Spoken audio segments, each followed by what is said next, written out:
ধর্ম দেশনা করার জন্য মনের যে স্থিরতার প্রয়োজন, আমার এই মুহূর্তে কোনটা রেখে কোনটা বলবো, কোন বিষয়টা বলা উচিত কোনটা বলা উচিত নয়, এগুলো নিয়ে আমার চিত্ত জগতে অনেকক্ষণ থেকে আমি ধন্দ করছি। তার কারণ শ্রদ্ধেয় রেবতপ্রিয় মস্তের মধ্যে আমাদেরকে যা দিয়ে গেছেন, আমরা তার জন্য কিছু করতে পেরেছি কিনা এটা আমার মনোজগতে বারবার আন্দোলিত করছে। শ্রদ্ধেয় রেবতপ্রিয় ভান্তে যখন ব্যাপারী বেড়া থেকে চলে যায়, সম্ভবত তখন আমার ভিক্ষু বর্ষা মাত্র 4 বছর হবে, যদি তিনি 2002 সালে চলে যায়, আর যদি 2004-এ, তখন আমার 4 বর্ষা ভিক্ষু। আমার মনে আছে শ্রদ্ধেয় ভান্তে এমনভাবে সমাজ উপেক্ষিত হয়েছেন, দিয়াকুলবাসী তাকে রক্ষা করেছিলেন এবং ভান্তে শিলগাটা, দোপাচরি, চেমি, কোহালং এবং দিয়াকুল বা কিছুটা হয়তো জামের জুড়ে অতটুকু পর্যন্ত তার বিচরণের সীমাবদ্ধতা হয়ে গিয়েছিল। এবং আমাদের শিলগাটা যখন যেত, ভান্তে অত্যন্ত সংকোচ বোধ করতেন। বিশাল বড় অনুষ্ঠান হলেও আমার গুরু ভান্তের একটা ধর্মতা আমি দেখতাম, যে শ্রদ্ধেয় ভান্তের অগ্রস্থান দিতেন। এবং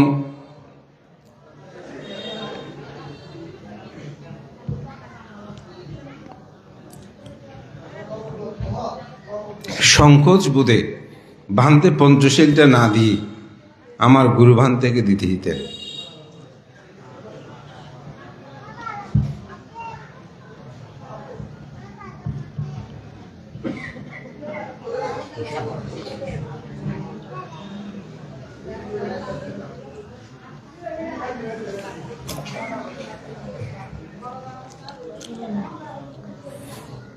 আজকে হয়তো আমাদের সমাজ গগনে যে অবস্থান, তখন হয়তো আমার সে অবস্থানটা ছিল না। থাকলে হয়তো এ বিষয় নিয়ে অনেক চিন্তা করা যেত। সমাজ গগনে ভিক্ষু সংঘদের এরকম দুরবস্থা আমি আসলে এখানে ভাবছিলাম। এবং এখানে যারা হয়তো অনেকেই কথা বলেছেন, অনেকের সে ধরনের ক্ষমতাও তারা ছিল, কিন্তু গড্ডালিকা প্রবাহে তারা সেই দিক বিদিকগুলো বিচার করে নাই, যার কারণে আমরা একজন মানুষকে যথার্থ মূল্যায়ন করতে পারি না। যাই হোক, আমার সে গুরু ভ্রাতা শুদ্ধানন্দ মস্ত, আমার গুরু ভান্তের এই শিষ্য, তিনি এই বিহারে অবস্থান করেছেন। এখানে তিনি তাকে থাকার ব্যবস্থাপনা দিয়েছেন। সেই হয়তো নিবৃতচারে ভান্তেদের আমাদের অনেকের পরামর্শ হলে আমরা কিন্তু শ্রদ্ধেয় ভান্তেকেই শিলগাটা গ্রামবাসী থেকে রক্ত অঞ্চলের মানুষগুলো সে দুঃসময়ে ভান্তেকে রক্ষা করেছেন। ভান্তিও তার ওজন বুঝে সেভাবে চলেই তিনি হয়তো ধীরে ধীরে কিছুটা তার ব্যাপ্তিটা ছড়িয়ে পড়েছে। কিন্তু তিনি যে একটি জায়গায় উপেক্ষিত হয়েছেন, আবদ্ধ হয়েছেন, সেখান থেকে তিনি আর বের হতে পারেনি। আমরাও আসলে আর যেহেতু সাংঘিক ভাবে কিভাবে কি হয়েছে, আমরা তখন এরকম হয়তো আজকে যেভাবে সমাজে আমাদের কিছু কথা বলার বা কিছু আলোচনা করার সুযোগ, তখন কিন্তু সেটা আমাদের মধ্যে ছিল না। তো আজকে ভান্তের প্রয়াণের খবরটা শুনেই আসলে সেই কথাটা ভাবছি। মাঝে মধ্যে আশেপাশে আসলে হয়তো ভান্তেকে দেখে যেতাম। বেশ করে আমার গুরু ভ্রাতা যতদিন ছিল, প্রায় সময় কারণে দেখা হতো বা ভান্তেকেও দেখে যাওয়ার সুযোগ হতো, কিন্তু পরবর্তীতে আর সেটা বেশি হয়নি। তো আমি মনে করি আমাদের সচেতন হওয়াটা দরকার। আমরা সাধারণত ভিক্ষু সংঘরা এভাবে বিষয়গুলো, ত্রুটিগুলো কিভাবে সংশোধন করা যায়, কীরকম করা যায়, বিষয়গুলো আমরা অনেক সময় চিন্তা করি না। আমাদের চিন্তা করা উচিত। পরম শ্রদ্ধেয় রেবতপ্রিয় মস্তবীর মহোদয়, তিনি অত্যন্ত শিক্ষা অনুরাগী ছিলেন।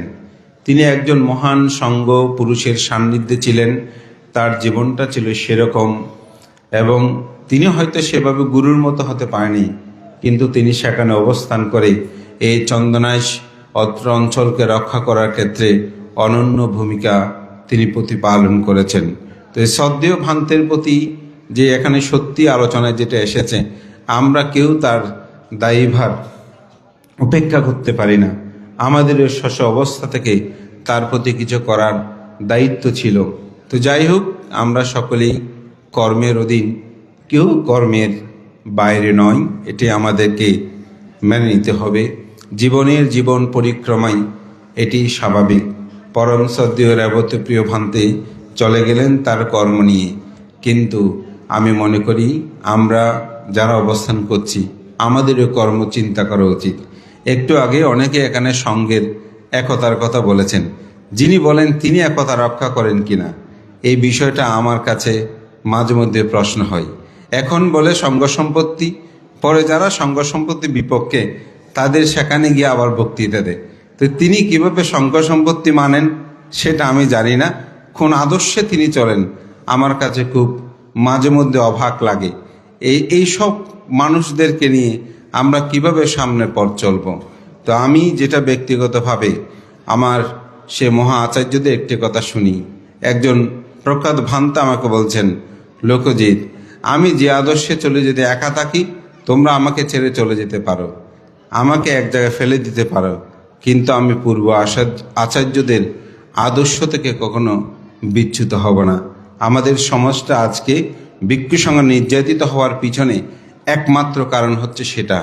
সঙ্গের অধিকার কি, সঙ্গ কীরকম হওয়া দরকার, দায়ক কেমন হওয়া দরকার, এটা আমরা বুঝি না। আমার পরম গুরুদেব বিদর্শনাচার্য রত্নপ্রিয় মস্তব মহোদয়, আমি যখন প্রথম ভিক্ষু হই, আমি এই বিহারে গুরুভান্তের সাথে যখন আসতাম, বিশেষ করে এই গ্রামবাসী আমার গুরুভান্তে শ্রদ্ধেয় বিদর্শনাচার্য রত্নপ্রিয় মস্তবের মহোদয়কে খুব বেশি শ্রদ্ধা করেন। 5 জনের বাইরে যদি 6 জনও সঙ্গদান করে আমার গুরু ভান্তেকে ফাং করেন। তা আমার কয়েকবার আসার সুযোগ হয়েছে। তো ভান্তে আমাকে প্রায় সময় বলতেন, আমাদের পরম শ্রদ্ধেয় বিদর্শনাচার্য বিশুদ্ধাচার মস্তবীর এই গ্রামকে ব্রহ্মবিহার পরিবার বলতো সবাইকে। তো আমি বলবো, কেন ব্রহ্মবিহার পরিবার বলে, এটা আমার পবিত্র ভিক্ষু জীবনের 25টি বছরে আমি সেটা দেখেছি। এখানে পরম শ্রদ্ধেয় বুধিপাল মহস্তবের মহোদয়, ওনাকে যেভাবে আমৃত্যুকাল আপনার সেবা দিয়েছেন, এখানে এটা ইতিমধ্যে আলোচনা হয়েছে। আমার গুরু ভাতা শুদ্ধানন্দ মস্তবীরে তার অন্ত্যেষ্টিক্রিয়ার অনুষ্ঠান যেভাবে এখানে বর্ণাঢ্য অনুষ্ঠানমালায় করা হয়েছে, সেটা অপূর্ব, অতুলনীয়। এবং আজকে শ্রদ্ধেয় রেবত ভান্তিকেও এখানে আমি মনে করি তাকে থাকার ব্যবস্থা দিয়ে যেভাবে যতটুকু দিয়েছেন, এটি বলা, এখানে বর্ণনা করে শেষ করা যাবে না। তো শ্রদ্ধেয় বিশুদ্ধাচার্য মহাপুরুষদের কথাগুলো কখনো বিতা হয় না। তিনি যে বলেছেন এই গ্রামবাসীরা ব্রহ্ম বিহারী, অর্থাৎ মৈত্রী, করুণা, মুদিত উপেক্ষা ভিক্ষু সঙ্গের প্রতি। আজকের অনুষ্ঠান মালটায় আপনারা দেখেন, একজন মাত্র একটু স্বাগত ভাষণ দিয়েছে, এই গ্রামবাসী চাইলে ফুলটা পর্যন্ত সঙ্ঘকে দিয়ে দিয়েছে। আজকে কি সভা হয়নি? আজকে কি অনুষ্ঠান হয়নি? আজকে কি স্মৃতিচারণ হয়নি? আজকে কি অনুষ্ঠানের বিপুলতা হয়নি? এই জন্যে গ্রামের শিক্ষা দীক্ষায়, অর্থে, বিত্তে, প্রাচুর্যে ছোট হলেও তারা সমৃদ্ধ। আজকে সমগ্র পৃথিবী কোন দেশ শাসন করছে, তারা সংখ্যায় অত্যন্ত স্বল্প, কিন্তু সমগ্র পৃথিবী আজকে তারা জ্ঞানে বিজ্ঞানে সর্বদিকে উন্নতি হয়ে সেটা শাসন করছে। তাই সেজন্য আমি বলবো, আমাদেরকে সচেতন হতে হবে, আমাদেরকে জাগ্রত হবে। মৃত্যুর আমরা সবাই অধীন, এটি স্বাভাবিক। শ্রদ্ধেয় ভান্তে হয়তো প্রয়াত হয়েছেন, তার স্মৃতি কথা বলতে গিয়ে তার সংকুচিত জীবন থেকে আমি অনেকটা আসলে বাকরুদ্ধ হয়ে পড়েছি, যেহেতু আমি নিজের সচক্ষে সেটা দেখা। আমরা তখন নবীন ভিক্ষু, বলে যে না না আমি পারবো না, তুমি বলো। তখন বুঝে নিতাম যে ভান্তে কেন এত সংকোচ করছে, এই শিলাটা পর্যন্ত দিত না। আসলে সেগুলো ভাবলে একজন ভিক্ষুর জীবনে, যিনি বয়োজ্যেষ্ঠ হয়, তিনি যখন তার পুরোহিত্য করতে পারে না, তখন এই ব্যথা বেদনাটা আমরা বুঝি। কারণ এখন জীবিত থাকতে আমরা যদি ভিক্ষুরা আমাকে কেন বড় ভান্তা, আমাকে পুরোহিত্য দিল না, আমাকে সভাপতিত্ব করে, এটা নিয়ে যেরকম করে, সেই নিজেই যখন সেগুলো আমার গুরুভান্তে দিলেও তিনি যে সেগুলো আসলে আমার হঠাৎ করে সেটা মনে পড়ে গেল, কারণ এটা আমার সচক্ষে দেখা বান্তের জীবনাদর্শনে। তা আমি মনে করি মহান ভিক্ষু সংঘ থেকে আমাদের শিক্ষা নেওয়া উচিত।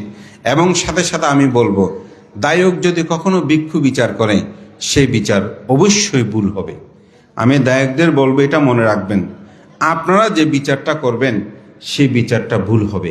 এজন্য ভগবান তথাগত বুদ্ধের সময়কালে ভিক্ষু সংঘ যত অপরাধ করত, দায়করা বুদ্ধকে অথবা সংঘকে এসে বলতো, ভান্তে আমরা এই ভিক্ষুর এই অপরাধটুকু দেখছি। ভিক্ষু সঙ্গে সম্মিলিত হয়ে সেই ভিক্ষুর বিচার করত। কিন্তু অত্যন্ত দুর্ভাগ্যের বিষয়, আমাদের দায়করাই আগে ভিক্ষুদের বিচার করে ফেলে, যার কারণে তাতে আপনারও অপরাধ হয়, আপনিও নরকে যাওয়ার পথ সৃষ্টি করেন, আপনার জীবনটাও সেরকম হয়। এজন্য সতর্ক হবেন। আমরা পূর্বে দেখেছি আমাদের বাংলাদেশ সংঘরাজ ভিক্ষু মহাসভার যখন সপ্তম সংঘরাজ অবৈতস্য মস্তবীর ছিলেন, আমার গুরুভান্তে ওনার সেবক ছিলেন। আমার গুরুভান্তের কাছে শুনেছে কোনো ভিক্ষু কোনো অপরাধ করলে দায়করা এসে অবহিত করত, ভান্তে খবর দিত, সে ভিক্ষু আসতো, তার সঠিক কোনটা কোনটা বেঠিক এই বিষয়গুলো অবহিত হয়ে ভান্তে তার বিচার ব্যবস্থা করত। এখন আমাদের সমিতি কমিটি আমাদের দায়ক, ওনারাই বিচারটা করে ফেলে। আজকে বাংলাদেশের যে সাংঘিক অবস্থা, এটা এত সমস্যা হবার কারণ কি? বিচারটা আপনি করেছেন বলে। আমি স্পষ্ট করে আজকে বলতে পারি, চট্টগ্রাম বুদ্ধবিহার নিয়ে বাংলাদেশ বুদ্ধ সমিতি এবং বাংলাদেশ সংঘ ভিক্ষু মহাসভার মধ্যে যে সমস্যা, এই সমস্যাটা কোথায় আপনাকে জানেন? সেটা হচ্ছে ডক্টর জিনুবুদ্দি ভান্তের সাথে তাদের দ্বন্দ্ব হয়। তারা সিদ্ধান্ত লিখে দিল যে চট্টগ্রাম বৌদ্ধবিহার উপাধ্যক্ষ পদ থেকে আপনাকে অব্যাহতি প্রদান করা হলো, আপনাকে এখান থেকে চলে যেতে হবে। তখনই সমস্যার সৃষ্টি হয়েছে।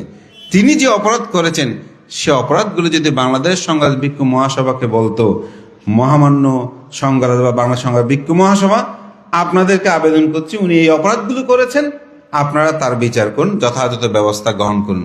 সেটা না করে তারাই যেহেতু আজকে বিচারটা করেছে, ভিক্ষু সংঘরা সেটা মেনে নেয় নাই। আমার ঘরে আমাদের বিহারে ভিক্ষু সংঘের বিহারে ভিক্ষু থাকবে, দায়ক এসে বলবে আপনাকে এখান থেকে অব্যাহতি, এটা তো কোনো সচেতন বীর্যবান ধীরবান সাংঘিক শীলবান ভিক্ষু কোনোদিন মেনে নেবে না। যারা লেজর ভিত্তি করে তারা সেটা মেনে নেবে, ভিক্ষু সংঘ সে সময় সেটা মেনে নেয় নাই। এটা আমাদের অঞ্চলে আছে, কোনো ভিক্ষু যদি কোনো রকম কিছু করে তাকে তাকে চলে যাওয়ার জন্য বলে। এই বিহারেও শুদ্ধানন্দ ভান্তে যাওয়ার পরে একজন ভিক্ষু এখানে ছিলেন, আমার সাথে এখানে সঞ্জয় আছে, ওনাদের সাথে বলে যে ভান্তে আমরা কিভাবে বলবো ওনাকে চলে যেতে, আপনার কাছ থেকে যে আপনি একটু বলেন না। এটা সত্যি কথা। আমি বললাম আপনারা এইভাবে বলবেন, ভান্তে আপনি অনেক দিন ছিলেন, আমরা আপনাকে সেবা ত্রুটি করেছি, যদি ক্ষমা করবেন, আমরা আরেকজন ভিক্ষু চাই, আপনিও থাকলে থাকেন, এরকম বলে নেই। সমস্যা হয়েছে, ভিক্ষুটা যায়নি, চলে গিয়েছে, আরেকজন ভিক্ষু আজকে এসেছে না, আমরা চাই সেভাবে হোক। যদি সেভাবে হতো তাহলে রেবতপ্রিয় ভান্তের বিচারটা যদি সঙ্গে করত, তাহলে আজকে আমরাও আজকে বাকরুদ্ধ হতাম না, ভান্তের প্রাপ্তিরও ভাবতে পেতেন। আজকেও সমাজে আজকে বুদ্ধ সমিতি ওনারাও আমাদের মানুষ, ওনাদের সাথেও আজকে সঙ্গের এই দ্বন্দ্বটা হতো না। আজকে কেউ আমরা তাদেরকে বলছি, কেউ আমাদেরকে বলছে, তারাও তো আমাদের আপনজন, তারাও তো আমাদের জ্ঞাতি, তারাও তো আমাদের আত্মীয় স্বজন।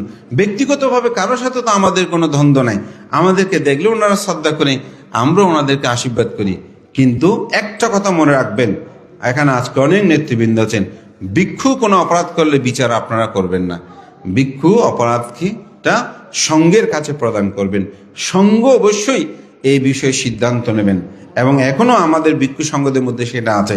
গতকালকে দেখেন ভিক্ষু সংঘ এসে সিদ্ধান্ত নিয়েছে আজকে এটা করতে হবে, আপনারা আজকে করেননি, করেছেন তো, হয়েছে তো, আমরা অন্যত্র আজকে যাওয়ার কথা, আমরা আমাদের দায়িত্ববোধ থেকে সেটা পরিবর্তন করে আমরা আজকে এখানে এসেছি, যেটা সত্যি কথা। তো সুতরাং আমি মনে করি আমাদের সকলেই যদি সচেতন হই, আজকের দেশে আমি সেটাই বলবো, ভিক্ষুর বিচার কোনো দায়কে করবেন না, গুরুকে বলবেন, গুরু যদি না হয় সংগঠনকে বলবেন, সংগঠন যদি সেটা না মানে আমাদের ভিক্ষু মহাসভা আছে, মহাসভা সেটা সিদ্ধান্ত নেবে। এবং চন্দনে সেরকম অনেকগুলো ঘটনা আমি যখন সম্পাদকের দায়িত্বে ছিলাম সেরকম হয়েছে, সংঘকে দিয়েছে, আমরা সেটা মিনিমাইজ করে নিয়েছি, সংঘ সদস্যকে বুঝিয়েছি, তিনিও আজকে স্বগরূপে বিদ্যমান, আজকে তিনিও মূল্যায়িত হচ্ছে। আমি মনে করি এরকম আমাদের ভিক্ষু সংঘদেরকে রক্ষা করা আমাদের উচিত দায়িত্ব। সংঘকে যখন দেয় সংঘ সেটা বিবেচনা করে। আমাদের 227 শিলের মধ্যে সপ্ত অধিকরণ একটা বিষয় আছে, এটি মূলত একজন ভিক্ষু অপরাধ করলে তার বিচারগুলো বিচার বিবেচনা করে করা হয়, তিনি কোন অপরাধে কোন শাস্তি প্রদান করবে সেটা তাকে দেওয়া হয়। কিন্তু আমরা এককভাবে করতে গিয়ে এটা হয়ে যায়। মহাকারণিক তথাগত বুদ্ধ বলেন, গাব্বামি কি উপাজান্তি নিরয়াং পাপাকাম মিনু সাগ্গাং সুগতি নয়ান্তি পারে নিভ্রান্তি আনা সাবু। মানুষ মৃত্যুবরণ করার সাথে সাথে যারা পাপী নরক উৎপন্ন হয়, যারা পুণ্যবান তারা স্বর্গের মধ্যে উৎপন্ন হয়, যারা ক্ষীণ শ্রাবক তারা সমস্ত আসব ক্ষয় করেন। ভান্তে ক্ষীণ শ্রাবক আমি সেটা বলবো না, তবে তিনি আজীবন যে ব্রহ্মচর্যের জীবন যাপন করছেন, যদি সেই চিত্তকোণে তার মৃত্যু হয় তিনি অবশ্যই ঊর্ধ্বগতি লাভ করবেন।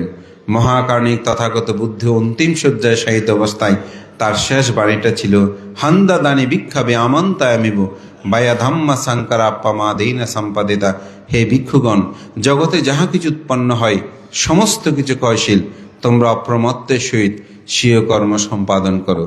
তা আমি বলবো আমরা যেন জাগ্রত থাকে বুদ্ধের সে কথায়, আমাদের সবার মধ্যে সে চেতন উৎপন্ন হোক। সঙ্গের প্রতি আমি বিনম্র বন্দনা জানাচ্ছি, কাউকে আমার ব্যক্তিগত বিষয় নয়। আমরা যারা সঙ্গ সম্পত্তি মুখ বলি, আমরা যে আমাদের যে অবস্থান, আমাদের অনেক ভিক্ষু সংঘ তাদের নিজস্ব বিহার প্রতিষ্ঠান আছে, তারা চাইলে তারা সেভাবে থাকতে পারেন। কিন্তু আমি মনে করি সঙ্গে কি আমাদেরকে নিয়ে থাকেন, আমাদেরকে নিয়ে আমাদের যারা এখন তরুণ প্রজন্ম তারা চিন্তা করেন, ভ্রান্তরা আছেন, সুখে দুঃখে যদি আমরা তাদের পাশে না থাকি, আমি বড় ভ্রান্ত হয়ে গেলাম, আমাকে দায়গ্রহ শ্রদ্ধা করে সম্মান করে, কিন্তু আমার যিনি ছোট তাকে করছে কিনা, সে মানসিকভাবে কষ্টে আছে কিনা, সে যে বিহারে ওই বিহারে কেমন আছে, এই বিষয়টা যদি আমরা অবহিত না হই, আমরা যদি তাদেরকে রক্ষা না করি, তাহলে আপনি তো সঙ্গ প্রদান হতে পারবেন না, যদি সঙ্গ ভিক্ষু সঙ্গ আপনার পিছনে না থাকে। তাই আমাদের আগামী দিনগুলোতে আজকে এই শিক্ষাই নিতে হবে, যেন সদ্য রেবতপ্রিয় মস্তবের মতন আমাদের কোনো বয়োজ্যেষ্ঠ ভিক্ষু, ছোট ভিক্ষু হোক, তারা যেন উপেক্ষিত না হয়, তারা যেন যথার্থ মূল্যায়ন হয়, তাদের ত্রুটি বিচ্যুতিগুলো যেন আমরা বিনয় বিধান অনুসারে পর্যালোচনা করে সাংঘিকভাবে সিদ্ধান্ত গ্রহণ করে তাদেরকে কিভাবে রক্ষা করা যায়। আর যিনি বর্জনীয়, আমি তাকে রক্ষা করার কথা বলবো না, বুদ্ধের বিনিময়ে তাকেও বর্জন করতে হবে। সেই সুন্দর চিন্তা চেতনা আমাদের সবার মধ্যে জাগ্রত হোক। পরম শ্রদ্ধেয় বদন্ত রেবতপ্রিয় মস্তবীরের প্রতি আমি অদম তার একজন অনুরাগী শিষ্যতুল্য হিসাবে তার প্রতি ক্ষমা বন্দনা অর্ঘ পুণ্য নিবেদন করে, এবং চন্দনের ভিক্ষু পরিষদ তাদের যে শ্রদ্ধেয় ভান্তের প্রতি যেটা করণীয় কর্তব্য, এবং তৎসময়েও ভান্তের এই দুঃসময়ে তারা ভান থেকে রক্ষা করার জন্য যারা ভূমিকা রেখেছেন তাদের প্রতি বন্দনা কৃতজ্ঞতা জানিয়ে, বিশেষ করে দিয়াকুল গ্রামবাসী একেবারে দুঃসময়, আমার এখনো মনে আছে আমাদের গুরুভান্তের সাথে কথা ভান্তে ওনাকে রাখলে কেমন হয়, আমাদেরকে সবাই বলতেছে, বলে যে না না অসুবিধা নেই, আমরা আছি। এভাবেই তারা রক্ষা করেছেন, এবং এই গ্রামেও শ্রদ্ধেয় ভান্তে দীর্ঘ 10 বছর অবস্থান করে আপনাদের সেবা যত্ন দিয়েছেন। তার জ্ঞাতি পরিজন তাদের প্রতি অশেষ কৃতজ্ঞতা জানিয়ে আমার ব্যক্তিগত পক্ষ থেকে এবং বাংলাদেশ সংঘরাজ ভিক্ষু মহাসভার পক্ষ থেকে পুণ্যদান করে আমার সংক্ষিপ্ত কিছু স্মৃতিচারণ সহ আমার সমাজ সধর্ম 2 ধরনের কথা আমি বলেছি, এটা জানিয়ে আমার কথা এখানে শেষ করছি। জগতের সকল প্রাণী সুখী হোক।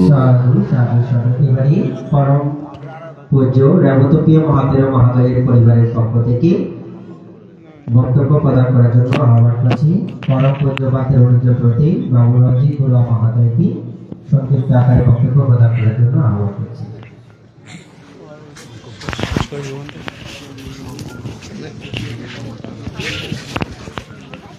প্রয়াত রেবতপ্রিয় মহাদেব মহোদয়ের অন্ত্যেষ্টিক্রিয়া অনুষ্ঠানের সম্মানিত সভাপতি, প্রধান অতিথি এবং বিশেষ জ্ঞাতি অনুচর পুণ্যক্ষেত্র ভিক্ষু সংঘকে আমার সশ্রদ্ধ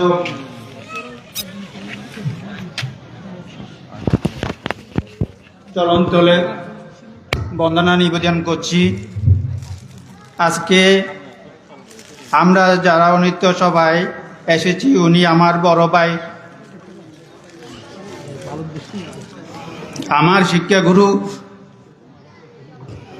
ছোটবেলা থেকে উনার কাছে আমি শিক্ষা গ্রহণ করেছি। উনার সংস্পর্শে না থাকলে আমার এতটুকু আসা সম্ভব হতো না। আজকে উনাকে হারিয়ে আমি গভীরভাবে শোকাহত। উনার যাওয়ার বেলায় আমাদের সমস্ত আমার পুনরাশি দান করছি, উনি যেন নির্বাণ লাভ করতে পারে এই কামনা করতেছি। হাশিমপুর গ্রামবাসী বান থেকে যেভাবে 10টা বছর যে সেবা প্রদান করেছে তা আমরা কোনোদিন ভুলতে পারবো না। তাই হাশিমপুর গ্রামবাসীকে সবাইকে আমার পরিবারের পক্ষ থেকে কৃতজ্ঞতা প্রকাশ করছি। পরিশেষে আমার আবারও পূজনীয় বান্তেদের, বিশেষ করে চন্দনাইশ বৌদ্ধ ভিক্ষু পরিষদের বান্তেদের বন্দনা নিবেদন কৃতজ্ঞতা প্রকাশ করছি। আপনারা যেভাবে আজকে এই সুন্দরভাবে অনুষ্ঠান পরিচালনা করেছেন, আমি আবারও আপনাদের আমার পরিবারের পক্ষ থেকে কৃতজ্ঞতা জ্ঞাপন করে আমার এবং আবারও হাশিমপুর গ্রামবাসীকে কৃতজ্ঞতা জানিয়ে আমার সংক্ষিপ্ত বক্তব্য এখানে শেষ করছি। জগতের সকল প্রাণী সুখী হোক, সুখী হোক। এবারে শুধুমাত্র 1 মিনিট পুণ্যদান করার জন্য আহ্বান করছি দিয়াকুলবাসীর পক্ষ থেকে বাবু আর্যমিত্র বড়ুয়া মহোদয়কে।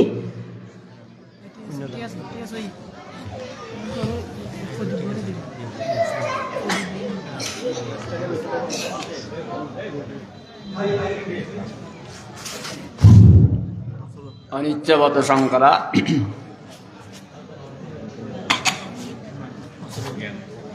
প্রয়াত রেবতবীয় মহস্তবীর মহোদয়ের প্রতি আজকে অন্ত্যেষ্টিক্রিয়ার মাননীয় সভাপতি অনুত্তর পুণ্যক্ষেত্র ভিক্ষু সংঘ এবং বিভিন্ন গ্রাম থেকে আগত রেবতবীয় মহস্তবীরের জ্ঞাতিবর্গ এবং উপসভাপতিবৃন্দ প্রত্যেককে আমি বন্দনা, শ্রদ্ধা, ভালোবাসা, প্রীতি, শুভেচ্ছা জানাচ্ছি। আমাদের সৌভাগ্য হয়েছিল সে রেবতবীয় মহস্তবীরকে 10 বছর শ্রদ্ধা করার সেই সুযোগ হয়েছিল আমাদের। চন্দনাইশের বসুমিত্র বান্তে এবং এই হাশিমপুরের উদয়ন বাবু আমাকে এবং আমার কাকা ডাক্তার বাবুল বড়ুয়াকে ডেকেছিলেন, বলেছিলেন রেবত বান্তকে আপনাদের বিহারে রাখতে হবে। আমি তখন বলেছিলাম বাঁধতে আমাদের যদি কোনো অসুবিধা না হয় আমরা রাখতে পারি, যেহেতু উনি আমাদের প্রতি সবসময় আমাদের খুব স্নেহ করতেন।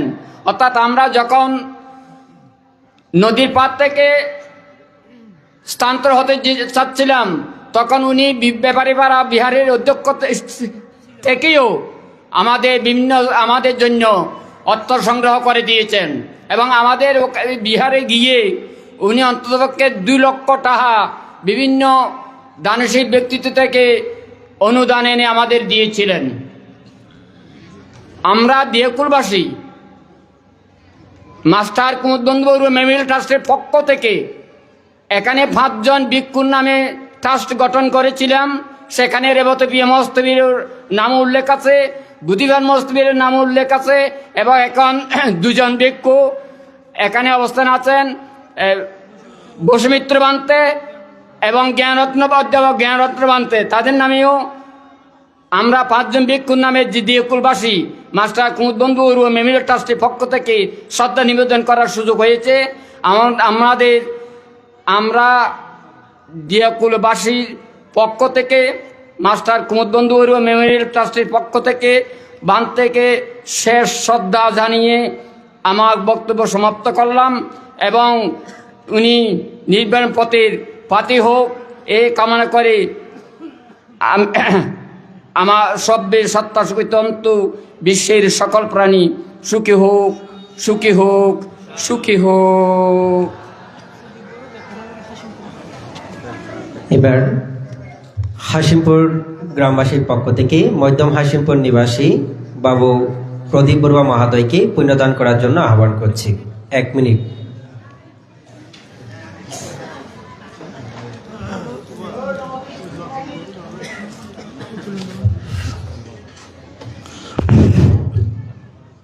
প্রয়াত রেবতপ্রিয় মহস্তমীর মহোদয়ের অন্ত্যেষ্টিক্রিয়ার পূজ্যপদ সভাপতি বান্তে মঞ্চে উপবিষ্ট আমাদের প্রধান ধর্মদেশক, আলোচক এবং এই বৌদ্ধ ভিক্ষু সংঘের যারা উপস্থিত রয়েছেন এবং যারা চলে গেছেন তাদের পাদপদে আমার বন্দনা। আমি আজকে একটি কথা বলতে চাই। এই গ্রামের যে কিছু কথা বলা হয়েছে, এখানে সভাপতি মহোদয় যে বর্তমান প্রজন্মের যে শিক্ষিতের এবং যাদের কথা বলা হয়েছে তাদের মধ্যেও আরও কিছু মানুষের নাম রয়ে গেছে। বড়ুয়া বেকারি নামে একটা বেকারি ছিল। বৌদ্ধ সমাজের এমন কোনো ব্যক্তি ওইখানে গিয়ে যে আশ্রয় পায় নাই তেমন কোনো নজির নেই। আমরা যারা চট্টগ্রাম শহরে যাওয়ার কোনো ঠিকানা ছিল না, যারাই যেত বড়ুয়া বাহারিতে 2-1 বেলা আহার না করে কোনো জায়গায় কোনো কর্মসংস্থানের জন্য যদি যেতে হতো ওই বড়ুয়া বেকারিতে যেতে হতো। বড়ুয়া বেকারিতে গেলে খাওয়া দাওয়া থাকা কোনো প্রকার অসুবিধার কথা তখন ছিল না। আমি যদিও বা ওইখানে যাই নাই, তবু আমার বন্ধু বান্ধব যারা গিয়েছে তারা বলেছে দক্ষিণ হাসিমপুরের বেনিবাবুর বড়ুয়া বেকারিতে আমরা গেলেও এখানে থাকতে পারবো এবং কর্মসংস্থান করার মতো আমাদের সুযোগ হবে। ঠিক তেমনিভাবে আমাদের ডাক্তার বিহারীলাল বড়ুয়া এই গ্রামের সমস্ত অঞ্চলে যে কোনো সেবা শুশ্রূষা করার জন্য উনি নির্বিঘ্নে পয়সা ছাড়া এমন অনেক কাজ ওনার হাত দিয়ে হয়েছে। এবং খুকু মেম্বার নামে উনি আমাদের মামা হন। এ পাশে উনি একটি ওষুধের ব্যাগ নিয়ে এই অঞ্চলে অনেক অনেক সেবা করেছে। তার সেই সুযোগ্য এই গ্রামবাসী ওনাদের হাত ধরেই আজকে 6 জন ডাক্তার, ইঞ্জিনিয়ার এবং একজন আমাদের সামরিক প্রশাসকের একজন ঊর্ধ্বতন কর্মকর্তা এই গ্রামে অবস্থান, এই গ্রামের জন্মজাত সন্তান। আমরা গৌরব করে বলতে পারি আমাদের পার্শ্ববর্তী গ্রাম হাসিমপুর আমরা ততটুক আগে তো পারি নাই, কিন্তু এই গ্রামের যে প্রশংসা আমি না করে পারতেছি না। বড়ুয়া সমাজ, বড়ুয়া এই বেকারির মূলে এই বড়ুয়া সমাজকে আমরা প্রতিষ্ঠিত করতে পেরেছিলাম। বৌদ্ধ ভিক্ষুদের বেলায় যদি কোনো অসুবিধা হতো, ওনাদের ওই মামার কাছে যদি যাওয়া হতো, কোনো প্রকার উনি দ্বিধা দ্বন্দ্ব না করে উনি সেবা শুশ্রূষার জন্য টাকা দিয়ে গেছেন। আমি তবে একটি কথা বলবো, আমি সেটা যদি আমার কোনো প্রকার দোষও হয়ে থাকে আমাকে ক্ষমা করবেন। যারা এখানে আজকে প্রতিষ্ঠিত তারা অন্তত এই গ্রামকে একটু সুন্দর রূপে যেভাবে সাজানো হচ্ছে এই সাজানোর যাতে অংশীদারিত্বতা হয়। এই প্রয়াত ভিক্ষু আপনারা বলছেন ওইখান থেকে উনাকে যে কোনো প্রকারে পাঠিয়ে দেওয়া হয়েছে, সেটা আমি পিছন দিকে যাব না, কিন্তু একদিন না একদিন সেই পুণ্যবানের পুণ্যপুরুষের কথা আজকে আমরা শুনতে পাচ্ছি। উনার সেই কর্মফলকে কেটে উঠে আজকে এত সুন্দর অনুষ্ঠান একদিনে হওয়ার মতো কথা ছিল না, কিন্তু এই চট্টগ্রাম যে আপনাদের এই সুন্দর অনুষ্ঠানকে উপহার দিয়েছে, বান্তেদের যেভাবে ভিক্ষু সংঘ নানান উপজেলা থেকে এসে এই সংগঠন এবং এই বৌদ্ধ ধর্মে বান্তেদের যে কথাগুলো বলেছেন, আজকে দুইটা বান্তের দুটো কথা, বান্তেদের যে সমাজ ব্যবস্থা ওনারা নিজেরা আমাদেরকে দিক নির্দেশন করুন। বৌদ্ধদের যদি বাঁচতে হয়, আপনাদের ভিক্ষু সংগ্রহ এগিয়ে না আসলে বৌদ্ধ সমাজ কোনোদিন এগিয়ে আসবে না। অতএব আমি পরিশেষে বেশি কথা বলবো না। বান্তের অনেক কথা মনে থাকলে আমি বলতে চাচ্ছি না, সময় নেই। পরিশেষে বান্তের কাছে আমি ক্ষমা প্রার্থনা করছি। আমাদের কোনো প্রকার এই গ্রামবাসী অথবা আমাদের পার্শ্ববর্তী গ্রামের কোনো প্রকার ওনারকে যদি আমরা মনোবেদনা দিয়ে থাকি, আজকে অনুষ্ঠানে আমাদের ক্ষমা করবেন। পরিশেষে আমি হাসিমপুর গ্রামবাসী পক্ষ হয়ে আবারও আপনাদের সবার কাছে যে আপনারা যে সহযোগিতা করেন সেই জন্য ধন্যবাদ জ্ঞাপন করে আমার বক্তব্য এখানে সমাপ্তি করলাম। ধন্যবাদ সবাইকে। পরম শ্রদ্ধেয় রেবতপ্রিয় মহাতেরো মহাদয়ের পরম স্বজন আমাদের সাতবাড়িয়া গ্রামবাসীর পক্ষ থেকে পুণ্যদান করবেন। বাবু সুজয় বড়ুয়াকে আহ্বান করছি 1 মিনিট পুণ্যদান করার জন্য।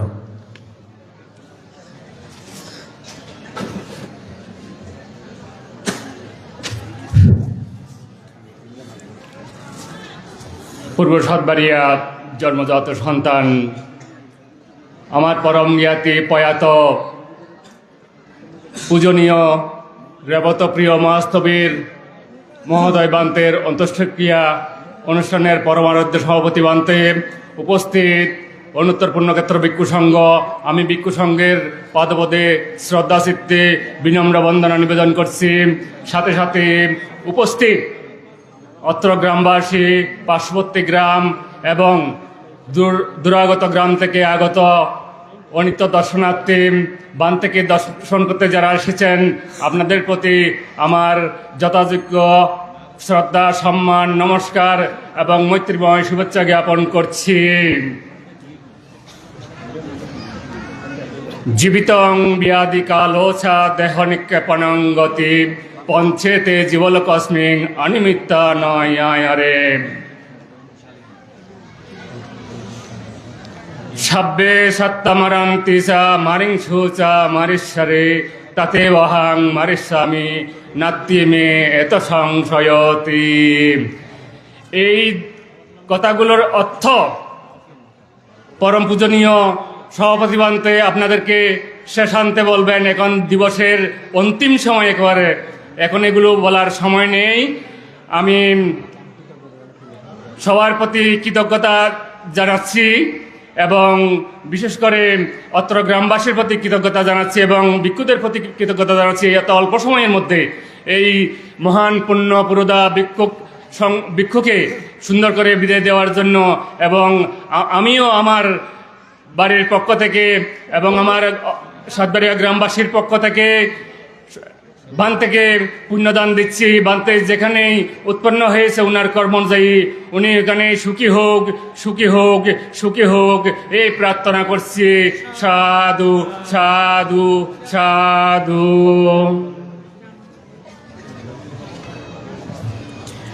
এবার 2 মিনিট পুণ্যদান করার জন্য চন্দনাইশ ভিক্ষু পরিষদের সভাপতি মধ্যমজরা সুবরঞ্জন বিহার অধ্যক্ষ শ্রদ্ধেয় জ্ঞানরত্ন মহাতেরো মহাদয় বান থেকে বন্দনা রাখছি শুধুমাত্র 2 মিনিট পুণ্যদান করার জন্য। সম্মানিত শ্রদ্ধেয় সভাপতি প্রমুখ গুরুত্তম অমৃত পুণ্যক্ষেত্র ভিক্ষু সংঘ শ্রীঅর্জন পূজারী, সম্মানিত উপস্থিতি, সদ্যভান্তে দোলনা থেকে মৃত্যুকাল পর্যন্ত যে ফিরিস্তি